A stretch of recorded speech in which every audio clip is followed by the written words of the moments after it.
I feel like personally, like politics should bring like people together, and like feel like united. For example, like when Obama did his victory speech, like everyone felt united at the time, but like when somebody comes into new office, we shouldn't feel like scared at all, really. So that's kind of like what I'm feeling about that, and it's just like something that shouldn't bring people apart. It should more like bring people together.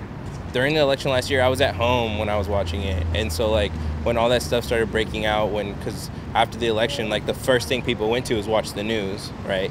And so after that, like everyone was watching the news and everything was going crazy. Like my parents are like, and I had to go through downtown to work because I worked at Adidas at the time, and so it was just hectic, and I would take public transportation there, and I just like, my parents were always like, watch yourself, like make sure you'll be all right, and like everything was just crazy because you never knew when something was going to happen, because if one word was said wrong, like a group of people just got offended quickly. Being in big crowds isn't like the best thing to do now. For example, like now that things are happening like that, it's just like what can you trust and who can you trust, and like what events do you feel comfortable to go to? So eventually, like I want to become a police officer, and like I didn't want to get involved in something like that or be at the wrong place at the wrong time.